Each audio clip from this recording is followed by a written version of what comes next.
طبعا يا بنات، هنا صاحبة التورتايه قالت لي ازاي التورته القلب مش هتفك وانتي عاملاها في صينيه مش قلب. قلت لها اه مش هتفك. قالت لي ازاي؟ قلت لها اتفرجي على الفيديو، وانتوا كمان شوفوا الفيديو بتاعي للاخر، وما تنسوا اللايك والاشتراك في القناه علشان يوصلكم كل جديد. طبعا يا بنات، انا بعمل هنا التورته القلب من تورتايه مدوره خالص عاديه، مقاس 18 مقاس 20 عادي زي ما بتطلب مني. انا بعملها وبعملها قلب بالشكل الجميل اللي انتوا شايفينه ده. يلا كده نبدأ الفيديو بتاعنا. وقبل ما نبدأ الفيديو بتاعنا ما ننساش نصلي على الرسول، اللهم صل وسلم وبارك على حبيبي وشفيعي رسول الله محمد. طبعا يا بنات زي ما انتوا شايفين كده، هنا انا جبت البورد بتاعي. البورد هنا يا بنات مقاس 30 في 30، لان التورتيه ما شاء الله اللهم بارك كانت هنا مقاس 20، عشان لما اقلبها واحب اقصها تكون اخده راحتها على الاخر. تمام.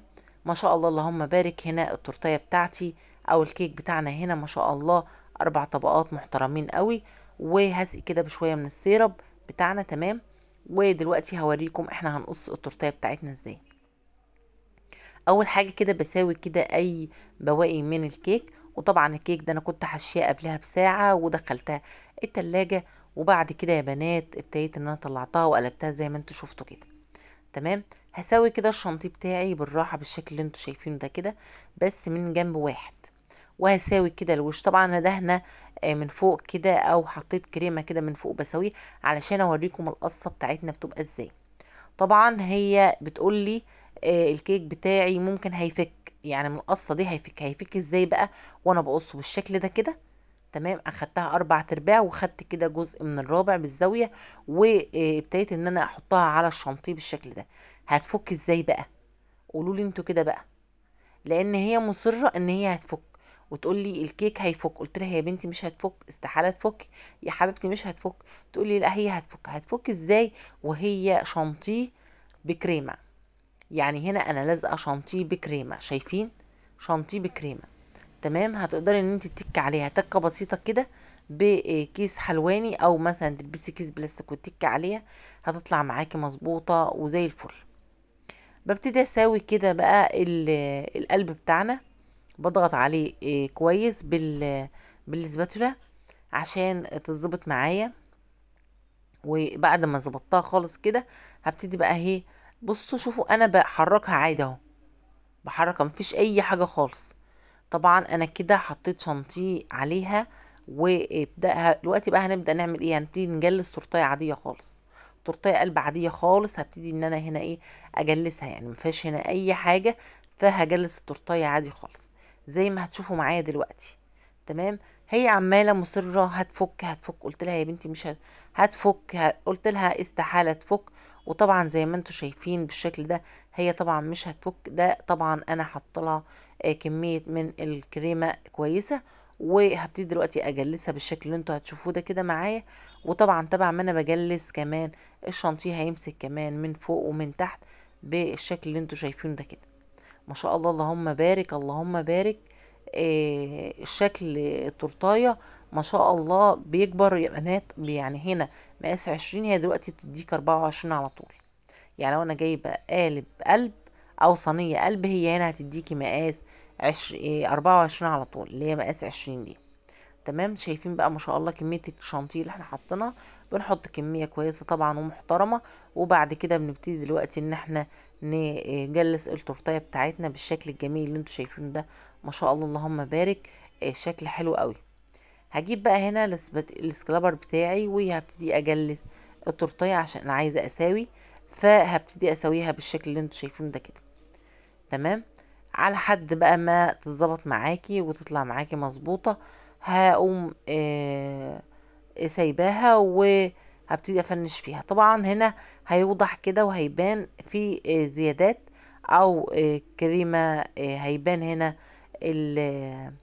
الكيك. فهبتدي ان انا احط كمان شانتيه. تمام. بسوي بقى كده، بس بصوا بسوي اي رتوش خالص على الكيك بتاعي. تمام. هنا كده بحاول اعمل فراغ كده عشان يبان لي الحته القلب بالشكل اللي انتوا شايفينه ده كده. ما شاء الله اللهم بارك. بالشكل شايفين ما شاء الله ولا حول ولا قوه الا بالله.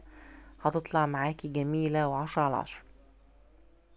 هسحب كده بالراحه بالشكل ده كده، وهسحب كمان من الجنب التاني. تمام. مظبوطة زي الفل. هحط هنا، حسيت برضو ان هي الكيك باين، عشان الكيك هنا يا بنات شوكولاتة وهي ابيض، فطبعا لازم احط كمية من الكريمة كويسة، بحيث ان انا لما اجي اسحب كده ما يبانش معايا الكيك بتاعي خالص. هفضل بقى هنا هسحب شوية يعني. هنا بقى هعمل تفويغة كده علشان الكيك يعني اعمل تفويغة كده عشان القلب يبان كمان. يعني شوف بعد ما خلصت خالص هنا هعمل تفويغة بالشكل ده كده. هنا بقى هحط كريمة، ما شاء الله اللهم بارك. هحط هنا كريمة كده، شايفين ما شاء الله كده. وهبتدي اجلس بعد كده يا بنات. ممكن ان انت هتغيبي شوية في التجليس، مش شرط، بس اهم حاجة تكوني راضية عن الحاجة اللي انت بتعمليها، يعني تكوني راضية ان هي طالعة شكلها حلو. ما شاء الله. هنا بصوا ديزاين التورت ده على فكرة انا عملت منه كتير، لان هو نازل ترند. التورته القلب اللي عليها جليتر، فنزل الترند اوي اليومين دول. الحمد لله رب العالمين، عملت منه اشكال كتيرة، هتلاقوها كمان موجودة هنا على القناة. تمام. فهنا بقى هبتدي ان انا اجلس التورتيه، لان انا عايزه. هنا بقى هبتدي ان انا بجلس التورتيه بتاعتي، بخلصها خالص كده بالشكل اللي انتوا شايفينه.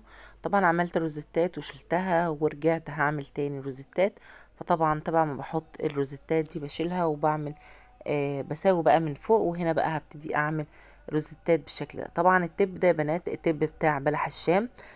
انا بس ده اصغر رقم، مش اصغر رقم يعني، هو تقريبا رقم 9. تمام، لان بلح الشام بيكون اكبر من كده. ببتدي اعمل روزيتات فوق زي ما انتوا شايفين بالشكل ده كده. وهبتدي برضو اعمل في التورتايه بالشكل اللي انتوا شايفينه ده كده. تمام. بعد كده يا بنات هقول لكم مع بعض احنا هنعمل ايه. طبعا هنا انا بلف داير ما يدور التورتايه كلها روزيتات، عشان تديني شكل مختلف شويه، وبتدي شكل حلو قوي للتورته. تمام زي ما انتوا شايفين كده. تمام. بحط بقى روزيتات كده، بعمل روزيتا زي ما انتوا شايفين من تحت لفوق بالشكل اللي انتوا شايفينه ده كده، بتدي شكل حلو قوي وبيكون شكلها جميل جدا. تمام كده خلاص.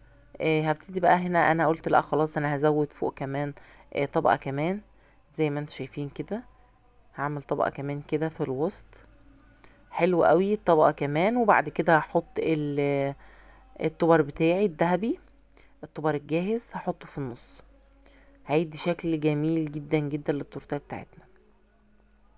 طبعا اهو الطبر هوريهولكوا دلوقتي.